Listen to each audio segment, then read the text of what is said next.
Although this is poetic fiction, it contains hidden moral truths worthy of being heeded and understood and imitated. The quote which I just showed to you came from the popular classic work of literature called Don Quixote. It's a quote which perfectly encapsulates the beauty of classic literature. Even though classic literature is very old, they're still able to stay relevant after hundreds or even thousands of years. And sometimes when you think of something old, you may think that it doesn't relate to the current modernity of the world anymore. But that is much further from the case. And so, what exactly is classic literature? Classic literature can be defined as serving as a standard of excellence, of recognized value. They're essentially texts that are expertly written. They are texts that are able to stay relevant after hundreds or even thousands of years. And so, why do we want to read classic literature? Classic literatures are essentially historical artifacts. They are rich with history and culture from a long time past, which makes them a subject matter which is very rich to analyze and learn. And through this aspect of understanding human evolution, we are able to see cultures that are not very similar to ours. And this leads us to be able to hone our critical thinking skills when we read classic literature, because the world of classic literature is a lot more diverse than the world we live in, because we are able to understand literatures from different time periods. So now that we have established the what and the why of classic literature, let's talk about the how now. First tip which I'm going to share is to understand the author's biography and the historical era in which the book was written at. Since a lot of classic literatures are very old, it is important to understand this tip to not miss on a lot of things that the author may intend. This allows us to be able to enjoy and understand the reading, and I'm going to give you an example. This person right here named Dante, he wrote a book called The Divine Comedy. This book is pretty notorious because you cannot really progress through the book without understanding the historical significance and context. The beginning quote, which states, "In the middle of the journey of our life, I found myself within a dark woods where the straight way was lost." To the common reader, this may not seem like much. This is just an opening sentence. But for those who are aware of Dante's biography, we are able to understand that this quote is actually a double meaning sentence.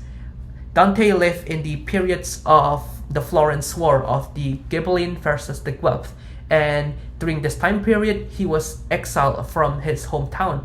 And this quote right here is supposed to represent his exile, which is why he is lost in the woods.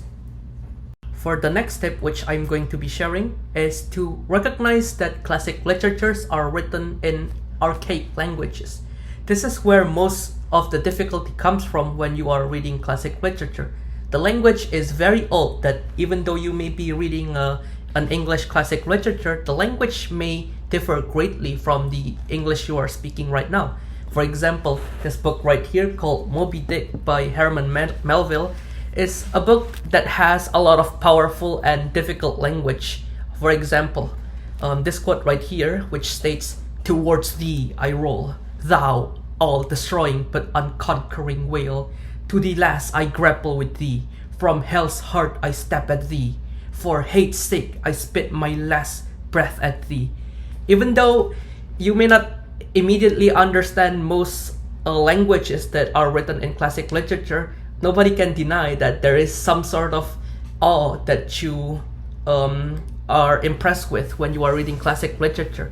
Sometimes there is magical wonder that reads from something that you do not understand.